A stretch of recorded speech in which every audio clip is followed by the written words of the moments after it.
श्री कृष्ण। गीता की ज्ञान गंगा में बहते हुए आज हम अध्याय 13 क्षेत्र क्षेत्रज्ञ विभाग योग में आ पहुँचे हैं। जैसा कि इस अध्याय के नाम से ही पता चलता है क्षेत्र और क्षेत्रज्ञ, तो पूरे ही अध्याय में भगवान ने क्षेत्र और क्षेत्रज्ञ के विषय में विस्तृत जानकारी दी है।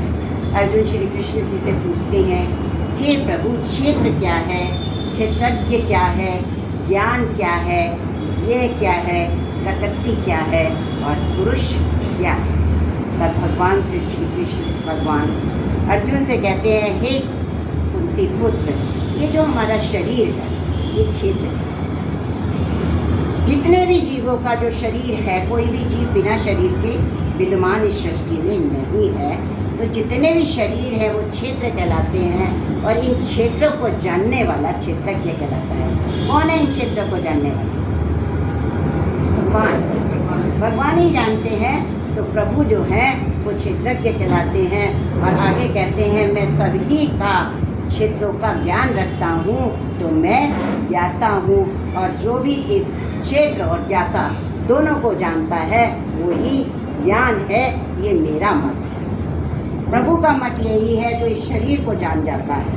किसी और को जानना जरूरी नहीं है, अपने शरीर को जानना और उस प्रभु को जानना ही सबसे बड़ा ज्ञान है।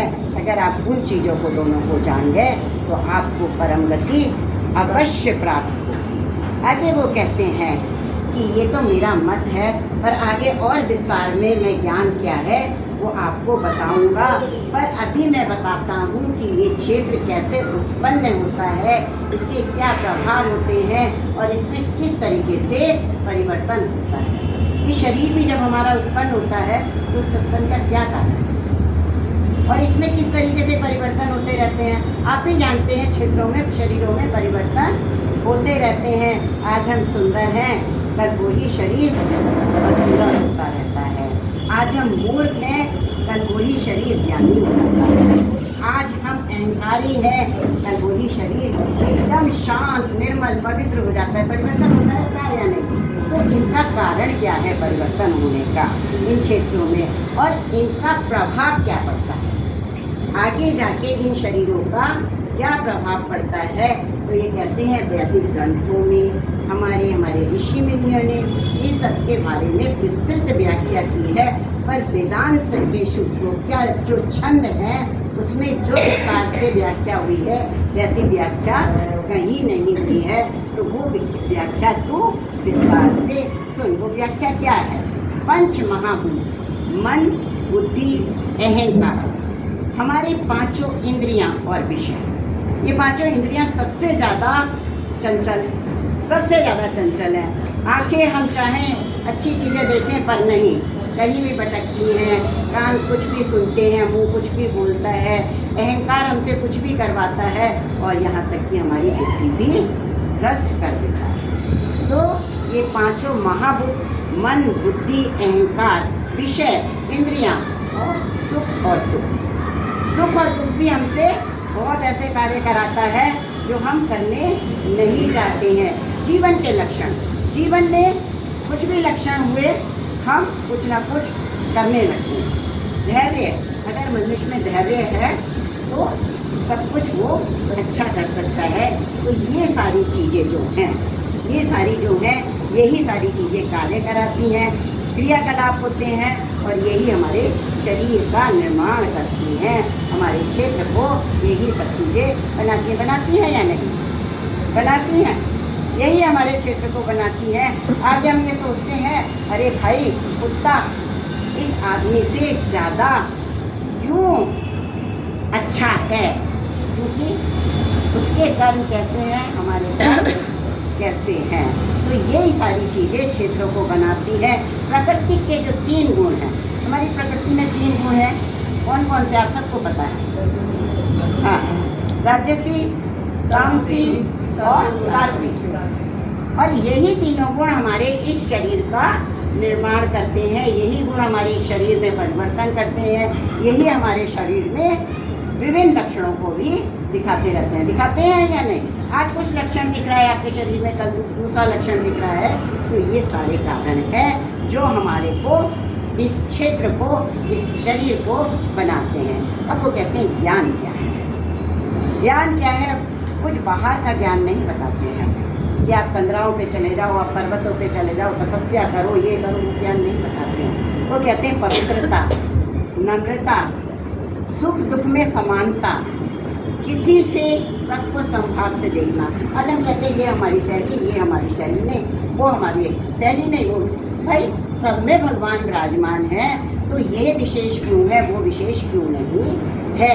सब में वही आत्मा है, वही परमात्मा है, तो सब में समभाव, सब में समभाव। दूसरा वो कहते हैं हम बहुत लिप्त हो जाते हैं अपने परिवार में, अपने नारी में, अपने पुत्र में, अपने इसमें, और ये हमारे लिए कभी कभी गलत रास्ता भी चुनने पर मजबूर कर देता है। तो इनमें हमें लिप्त नहीं होना है, भगवान का हर समय ध्यान करना है। श्री हरि चरणों में हर समय अगर ध्यान रहता है, हम कहते हैं हमारे पास समय नहीं है, समय बहुत है। हम खाना बनाते बनाते अगर श्री हरि का नाम लेते रहें, खाने का स्वाद भी 10 गुना बढ़ेगा और हमारा शरीर भी उस प्रभु को याद करते करते मुक्ति को प्राप्त हो जाएगा। कहते हैं जहाँ आप कार्य करते हैं, जहाँ से आप पैसा कमाते हैं, वहाँ के लिए आपको सबसे ज़्यादा ईमानदार होना चाहिए। हम सर्विस कर रहे हैं, अपने बॉस को गाली दे रहे हैं, अपने सहभागियों को गाली दे रहे हैं, उस सर्विस का कोई फायदा नहीं। जहाँ हम कर रहे हैं वहाँ के लिए हमें पूर्ण रूप से ईमानदार रहना चाहिए। और वो जो हम धन कमा के लाते हैं, फिर घर में वो जो धन आता है वो सबसे बड़ा धन होता है। उसके बाद उस धन्य का हम जो अन्न लाते हैं वो ईमानदारी का होना चाहिए, और जो हम पकाते हैं वो तो पूर्ण ईमानदारी से होना चाहिए। नहीं तो हम टालते हैं, अरे यार गर्मी बहुत है, रोटी कौन बनाए, खाना कौन बनाए, होता है ना मन में? नहीं, मन में होना चाहिए हमने खाना अमृत रूपी बनाना है, और जब खाओ तो भी अमृत रूपी खाना समझ के उसे खाओ। आपका कल्याण ही कल्याण है। शुरू से लेकर अगर आखिर स्टेप तक आप अपने को एक स्वाद अनुसार खाते हैं, एक स्वाद अनुसार करते हैं, तो आप जो भी कुछ खा रहे हैं उसमें आपको अमृत की धारा महसूस होगी। तो भगवान कहते हैं किसी में लिप्त नहीं होना है, आपको नारी पुत्र किसी में भी आसक्ति नहीं करना है। एक बात और कही, हम समुदाय में बहुत खुश रहते हैं, समुदाय में बहुत खुश रहते हैं, पर वो कहते हैं समुदाय से विरक्ति। जितना हम समुदाय से विरक्ति लेंगे, क्यों कहते हैं समुदाय से विरक्ति? क्योंकि आज हम 4 आदमी बैठ के, तो सत्य बात है ये, मैं भी उसमें शामिल हूँ, 4 आदमी बैठे हुए हैं, एक हट गया, हम 3 उसके बारे में चर्चा करना शुरू कर देते हैं। 3 बैठे हैं, दूसरा हट गया, 2 आदमी उसके बारे में चर्चा करना शुरू कर देते हैं। और सबसे बड़ी बात तो छोड़िए, ये तो छोड़िए, आज हमारा टेलीफोन है, आज हमारा मोबाइल है, आज हमारा टीवी है, हम उनको जानते भी नहीं हैं, और हम उनके बारे में चर्चा कर कर अपना कर्म बिगाड़ते हैं या नहीं? किसका कर्म बिगड़ रहा है? अगर हम किसी के बारे में चर्चा कर रहे हैं, उसका कर्म बिगड़ रहा है? नहीं बिगड़ रहा, कर्म हमारा बिगड़ रहा है, थैली हमारी बन रही है, उसकी नहीं बन रही है।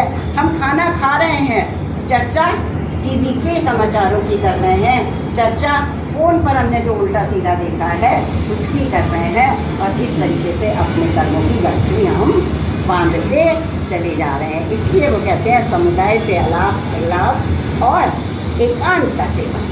आप जब एकांत में रहेंगे ना, प्रभु का दिन रात सेवन करेंगे, दिन रात उसे भजेंगे, अपनी गलतियों को आप महसूस करेंगे और उसको सुधारने का प्रयत्न भी करेंगे। तो वो कहते हैं एकांत का सेवन, मेरा निरंतर मेरे को भजो, और आत्म साक्षात्कार के लिए ध्यान जरूर करो, मुक्ति आपको जरूर प्राप्त होगी।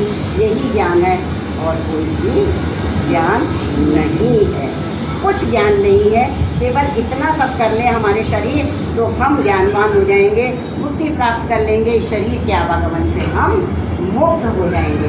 अब वो